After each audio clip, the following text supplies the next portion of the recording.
straight to camera, documentary style, what to wear on a shoot, where to shoot.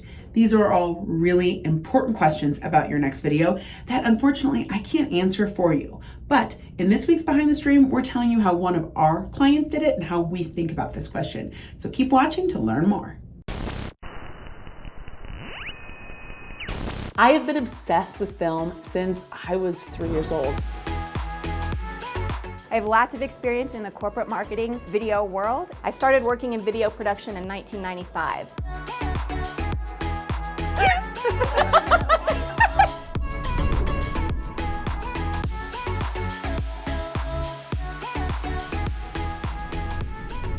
So we've worked with mortgage professionals on creating videos, and one of the things I think a lot of them have, and this is a question to both of you, is how do I make these my own? How do I make them not look cookie cutter? How do I stand out? Where are you gonna shoot makes a big difference for how it's gonna look. What you wear is gonna make a big difference for how it's gonna look, and then what the situation is. In Chris's videos, you did a straight to camera, which is a different look than what we're doing now, which is an interview style, and this is much easier to prepare than a full script that might be prompted out.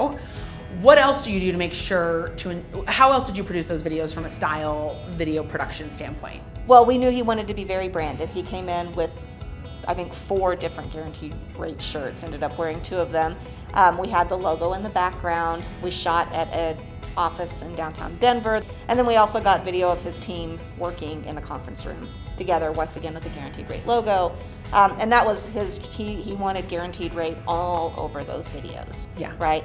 Some people might not want them to be quite that branded. They may want to wear something more casual, or they may want to wear a suit or something very professional looking, something they might wear to a conference if they were going to be speaking at it. I think all of that kind of changes the style of the video. Some of them might want to shoot outside. Some of them might want to shoot in front of a house. They might want to shoot in an office setting, but not their own. Some of them might want to be on a green screen, and in a studio, and it just totally depends on what they're looking for from the videos. And how do you, Erica, how do you answer the question of location how do you advise on that?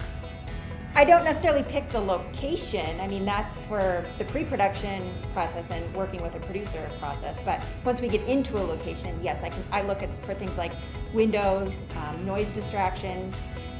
Are there people moving in and out in a certain space, that could, where you could see behind a window or behind a door? Are there doors open or closed? I mean, it's just kind of taking in the surrounding that you've already chosen. We actually shot with 2 different angles, thinking we would do a stylized thing where we had him, like he was looking straight at the camera he was talking into, but then we had a camera off that had the guaranteed rate logo. Mm-hmm. When we went to edit those and we thought we were going to cut these shots in, both Eric and I agreed that they took away from the video. Yeah. Usually it's better to have a couple of different shots to cut to, but he was so engaging, looking straight into the camera, straight at his client as he was talking to them, that cutting away from it almost broke the magic. That's the way I looked at it, you know.